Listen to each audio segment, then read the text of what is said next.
Miarahabatsika rehetra ny FJKM mambondrona firaisana. Ny fandaminan'ny fiangonana zany amin'izao fampokofavahana 9 aprily zao raha fidirana roa ny mahazatra anay dia natao fidirana inefatra. Inefatra ny fidirana amin'ny 9 maraina, amin'ny 7 sasany, amin'ny 9 ary amin'ny 10 sasany.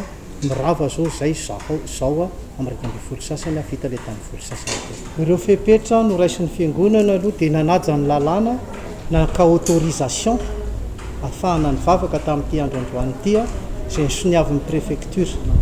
Rehefa mandeha ny autorisation dia mazava tsara amin'ny taratasy rehetra hoe zao no tsy maintsy ataonareo, dia naranay avokoa tsapaina température amin'ny mpiangona tsiraray avy, manasa tanana alohan'ny idirana amin'ny rano sy savony, mbola ampiana gel izany, ary ny toerana rehetra atao am-piangonana mitifirina solution hydroalcoolique. Dia ireo nidiranao am-piangonana raha mbola tsabahana amin'ny ranon-javely eau de javel ny faladia mba tsy hampiditra microbe fa mba ho levona ny microbe arak'izany. Ny talohan'izay moa zany rehefa talaty zay dia manala ny microbe rehetra atao am-piangonana, manao fanadiovana, dia zoma zay manao finition zany.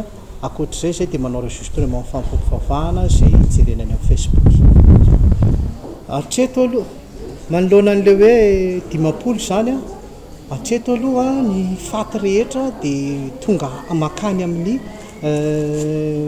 toerana misy ny maty izahay, dia any manao fampokofavahana makasika ny faty rehetra. Tato aloha dia tsisy fanambadiana isorana amin'ny tompo teto amin'ny fiangonana, ary manao batisa koa tsy mbola nisy ny soratra aloha tato makasika an'izay batisa izay. Fa ny fanaterahana fampokofavahana tena 10 ny atao am-piangonana tsy azo atao mihoatra, fa mitombonyity fiangonana ity zay manana 3 niveau tsy mifampiankina indépendant zany dia azony asiana 10 atao am-piangonana, ary amin'ireo niveau samihafa ireo azo ametrahanay 10 fa fidirana roa zao zany mihoatra ny 10 dia tany amin'ny niveau hafa ny mpiangona sasany fa tsy azona ampidirana intsony tatao am-piangonana.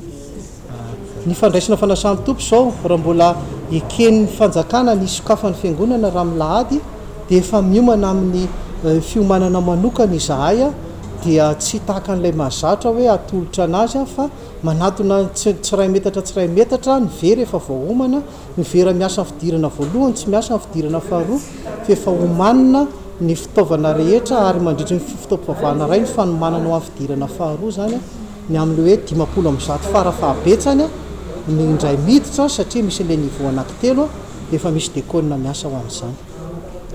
Ho an'ny fiangonana manokana dia mahatsiaro ny teny Isaia mpaminany ny fiangonana FJKM ao anatin'ny firenena malotomolotra dia namany malotomolotra mangataka amin'ny fanadiovan'ny tompo isika mba ho sitrana amin'ny firenentsika, ary izany ny tenin'Andriamanitra antsika, ary ny amin'izany dia ho sitrana ny firenenao. Mino an'izany isika, mifanetana amin'izany isika, ny an'Andriamanitra aloha dia mandeha ho azy ny sisa rehetra, tsy dia ila hoe fanetana n'inona fa ny an'Andriamanitra, rehefa miaraka amin'Andriamanitra mandeha ho azy ny sisa rehetra. Ho an'Andriamanitra vola.